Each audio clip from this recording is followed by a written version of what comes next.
thank you for talking to me about it and for making this. And I'm curious, Kyle, for you, I mean, how did you come to this? How was this presented to you? Because it seems like such an insane idea. That's a really good question, Christina. When I was initially approached by Chris and some of the other people on the We the People like team, people that were in charge of making this thing happen, and they came to me with the opportunity to help educate the youth, right? That was sort of how they were explaining it to me at first. And, you know, I have always wanted to help people with my music. And this idea seemed really epic and like the coolest way I could possibly do that. You know, I can help educate people who may listen to me about ways they can be involved as like an American citizen in their country, you know? So yeah, for me, it was a no-brainer when I was first approached with it. I was like, yes, because this will make an actual like lasting imprint on any young person that needs to know what the difference between state and federal government is. The same way when I watched like Schoolhouse Rock as a kid and I finally learned what a bill was, you know? So yeah, for me, it was a no-brainer to jump on board and being a part of this. At the same time, could you ever have imagined that at any point in your career, you'd get to a place where you were performing a song about federal versus state power? Never. And that was the most rewarding part about it is, you know, I was doing something that I was writing a song about a topic I've never ever talked about and a topic I didn't even necessarily know that much about.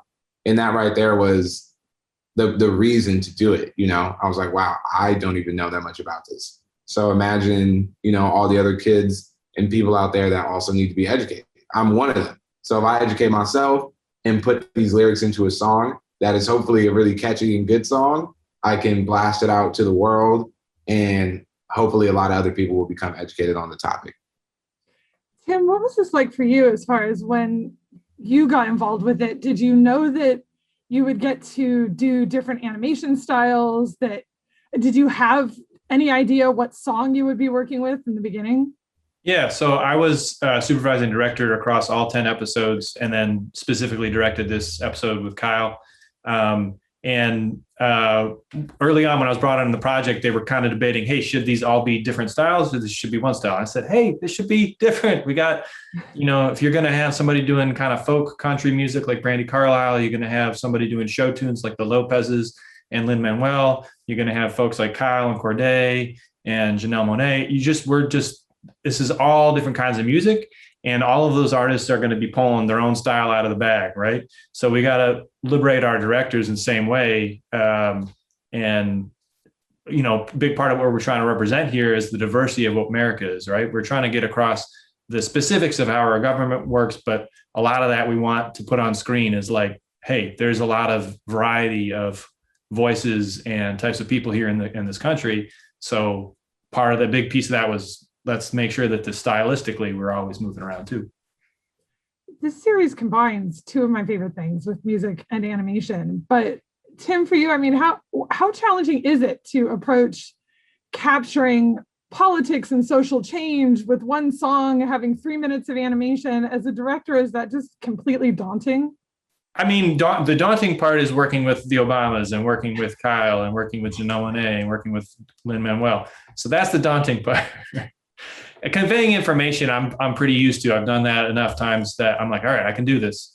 But yeah, doing it with those folks and trying to match that level of, you know, people are going to be watching and people are going to be paying attention. So you got to really put in the effort and make it something great. And then also make sure that it's something that represents all of those partners well. When you guys look at past work like Schoolhouse Rock or even like Hamilton, is the trick to getting people to learn something that might seem dry, boring, or uninteresting, just making it really cool? Yeah, 1,000%. That's exactly it. You can't inform people if you don't entertain them, right? You gotta be fun to watch for them to stick around to learn everything they want to learn. I agree. I think people's attention is like, if you don't have their attention, you can't give them any information. So that's like the first key part. And I think specifically in this song, Kyle set us up really nicely for that because the personalities were so vivid for the federal and state government in his performance, and the way the track was produced, everything was there from an energy perspective. So, at that point, it's like, all right, can we embellish these characters with drawing, and then can we layer on the information that needs to be layered on top? Kyle, what was your process for writing this song? Was it something that happened quickly for you? Does it make you more focused when you know what you're creating and what it's for? Or does everything slow down when you know you're doing a project that the Obamas are involved in? Yeah, everything definitely slows down, especially for this specific song. Usually when I'm as a songwriter, I'm always just trying to be honest, and I'm trying to be honest, speak my truth, and also just make something fun.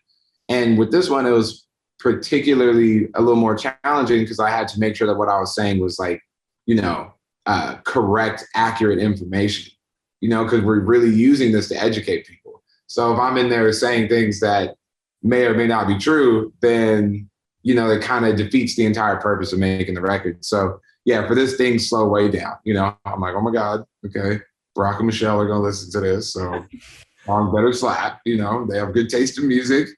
And on top of it, hopefully a bunch of kids around the world and then our country will watch these and learn about our government. So let me just make sure that what I'm saying is true. So there's a lot of like self-education that went into it. How did you know when you were done with the song? I mean, what is that process like for you? Do you know, okay, this is it, I'm ready, it's finished, and then you never work on it again? Or are you the type of artist who always wishes you could just keep working on something?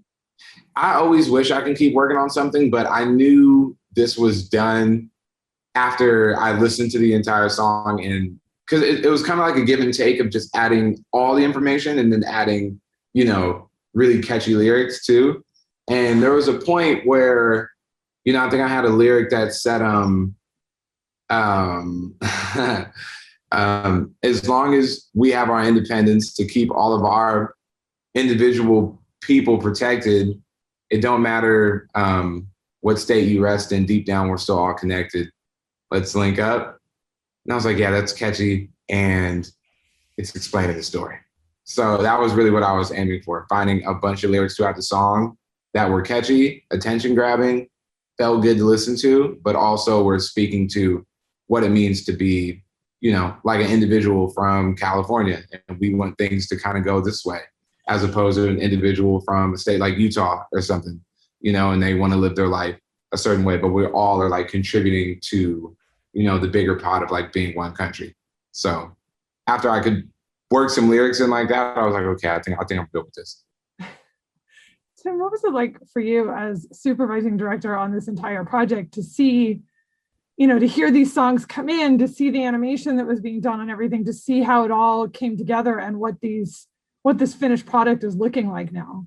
It was unreal. There were so many times I'd be driving in my car home from work or out and about, and I would just like crank Andra Day's song about the courts up, just like, yeah, so good. These tracks are really good. So, it's just a lot of fun to have you just kind of sitting, on my end of things, I'm just kind of sitting there and these songs fall into my lap because I wasn't part of that process, but and just every time you're like, wow, this is another great track. And so excited to get started and work with the teams to turn it into something visual as well. So just really, really thrilling. To go from a list of subjects to then the songs that accompanied that list of subjects, was it ever like really surprising or shocking that these were just really great songs about just the craziest subjects?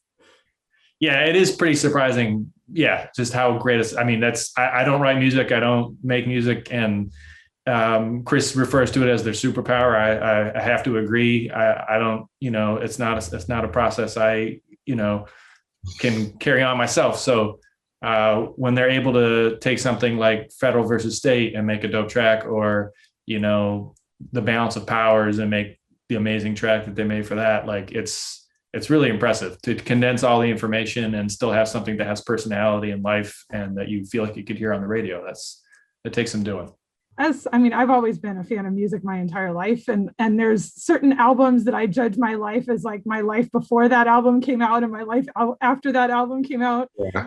But songwriting is always like one of those really elusive things that, like, how do you ever really explain to somebody what that's like?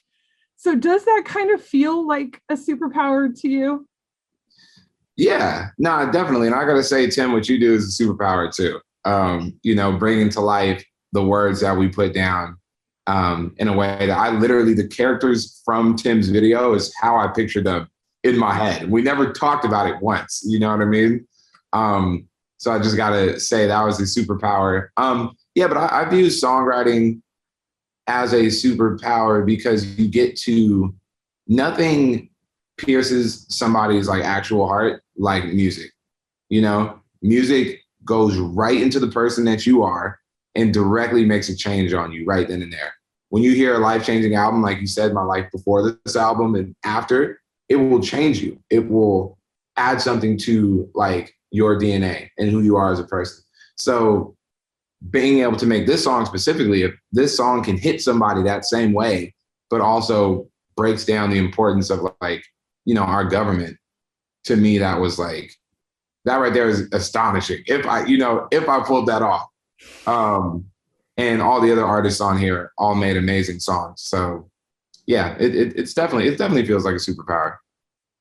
Could you ever see any situation, especially now that like concerts and stuff are coming back, that you would perform this song live? Oh my God, without a doubt, I will literally put on my professor suit jacket, break out like a whiteboard on stage and start just breaking down the difference between state and federal government. And honestly, all the other artists that worked on this are so cool. Like if I could do a show with her or Janelle Monáe or anybody like that, that would be incredible. So, hey, just saying, why not? Let's go on a tour, As you can see by all the posters on my wall, I would be all over that because they're all music artists.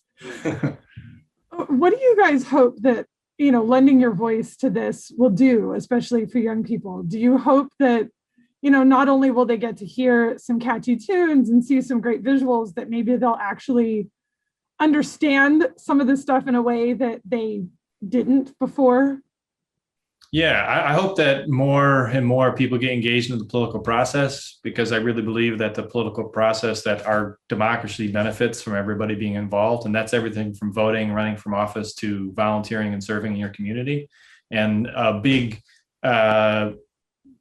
focus for Barack, for the president on this project was, hey, let's hit that age group that is just about to start voting, that is just about to start really feeling their political power, and educate them so that when they're 18, they're ready to vote. They want to do it. And when they're, ready to get out there with the clipboard and sign people up for this, that, and the other thing, they know that there's power in that, and they have the ability to make a difference. And I hope that this generation watches it and feels empowered and push forward in that way. And I hope it's still relevant 20, 30 years from now. Yeah, I just love how catchy the songs are. It just seems completely mind-blowing that you can make. I was like singing along to some of these songs before the 3 minutes was even over. So thank you for that. Awesome. I think I'm glad that you enjoyed the songs, and this is like the best feedback on it, because I think it's a little bit of a daunting task to try and like be very educational in a song, yeah, and still make it catchy. So that was like the number one goal, and I'm glad that that's the vibe that we're getting back from it. So thank you. Yeah, definitely mission accomplished, both of you. So thank you for talking to me about it. I appreciate it. Thank you. Thank you.